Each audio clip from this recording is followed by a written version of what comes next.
Hello and welcome to जो research YouTube channel. तो अगर आप यूजीसी ने दिसंबर अटेम्प्ट की प्रिपरेशन कर रहे हैं तो आपके लिए ये भी जानना जरूरी है कि कॉन्ट्रैक्ट एक्ट के काफी इंपॉर्टेंट सब्जेक्ट है। The reason to this is कि अगर आप प्रीवियस अटेम्प्ट से क्वेश्चन पेपर देखेंगे तो आपको मिनिमम 4 to 5 क्वेश्चन जरूर मिलेंगे from this very act, right. So ये एक्ट आप जरूर कवर करके जाइएगा, राइट। देखिए, फर्स्ट ऑफ ऑल ये काफी सिंपल सब्जेक्ट है, राइट। आप बहुत पहले से इसको कवर करते आ रहे हैं। फॉर एग्जाम्पल, जैसे कि अगर आप एलएलबी में एडमिशन लेते हैं तो आपको फर्स्ट से सेकंड सेमेस्टर तक आपको ये ऑलमोस्ट, राइट, ये सब्जेक्ट आपको पढ़ा दिया जाता है। और जो आपका कॉन्ट्रैक्ट सब्जेक्ट है, it is been so much embedded in our life, right? I mean, we, all of us, right, we do enter into a contract directly or indirectly, uh, every day. Okay. So yes, the Contract Act is an important subject.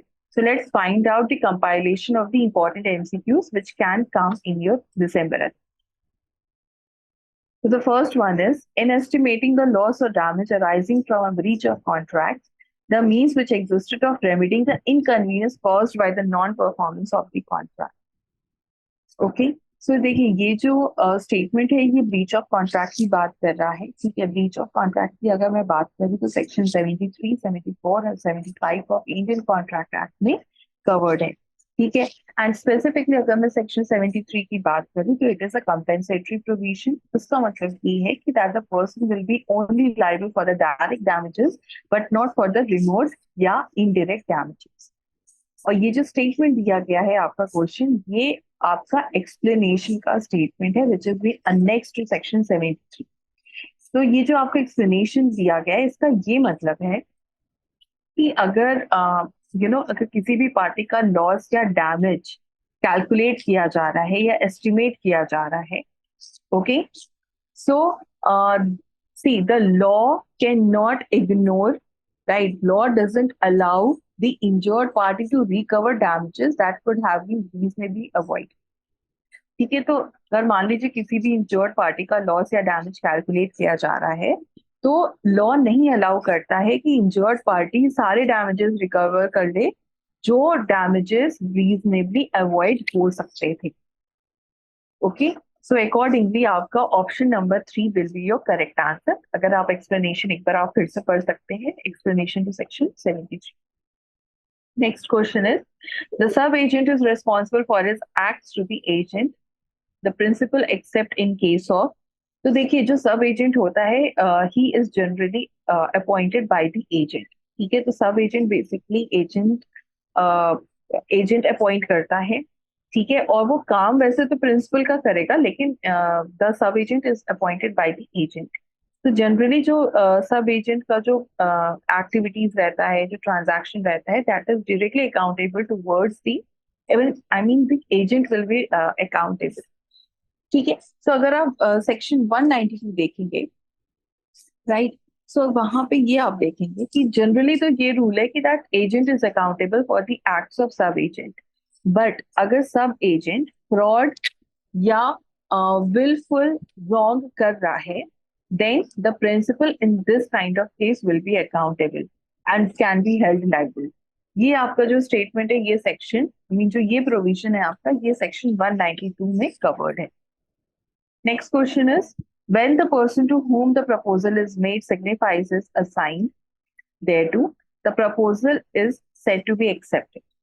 A proposal, when accepted, it becomes a promise, right? As simple as that. Section 2, clause B.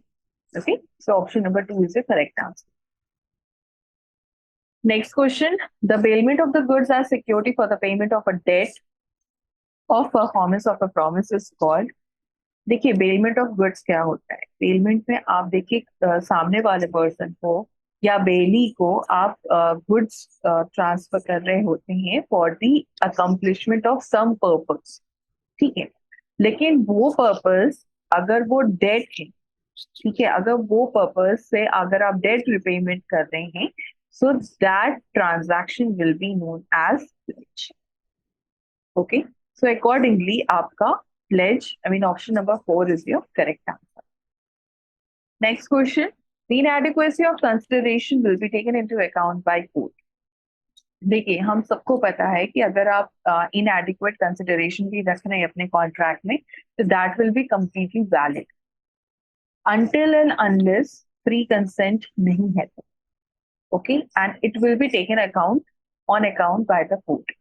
तो देखिए, accordingly आपका जो option number 3 है कि when fraud, Curzon और undue influence आपका directly कह रहा है कि फ्री कंसेंट नहीं है, तो फिर obviously inadequacy of the consideration will be taken into account by a court.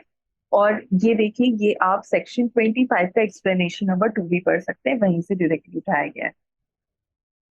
Now, the last one, the frustration of contract occurs in two conditions. Firstly, where the contract has become physically impossible, and secondly, where the object has failed.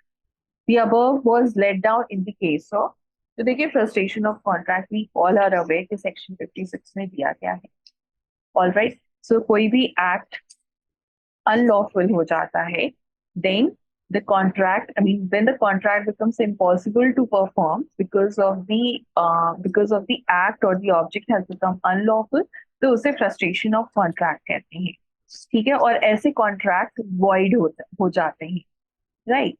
So frustration of contract काफी important section है, section 56, and ये जो यहाँ पे held किया गया है, it was held in the case of Trell versus Hen.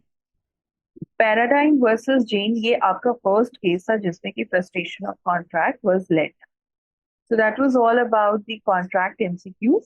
So there is an important announcement that if you are preparing for UGC NET December attempt, the upcoming attempt, then Jurisearch Academy is offering a crash course जिसमें कि आपको live lectures मिलेगा for paper 1 and for paper 2.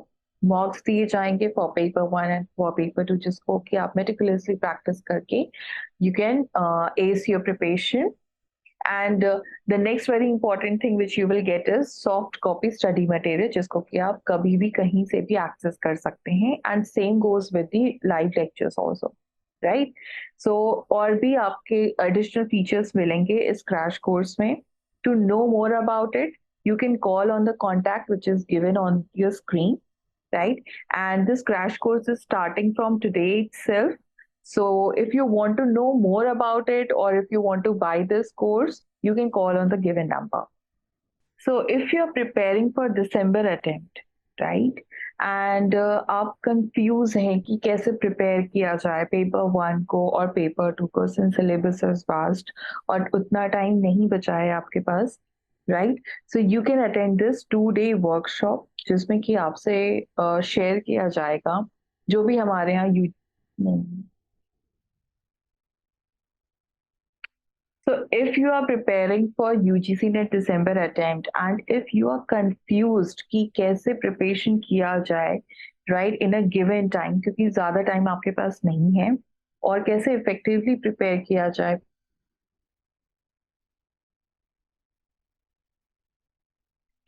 So if you are preparing for UGC NET December attempt और आप confuse हैं कि paper 1 और paper 2 की प्रिपरेशन कैसे करें effectively in the given time, क्योंकि देखिए बहुत ज्यादा टाइम नहीं बचा है आपके पास since syllabus is quite vast, right?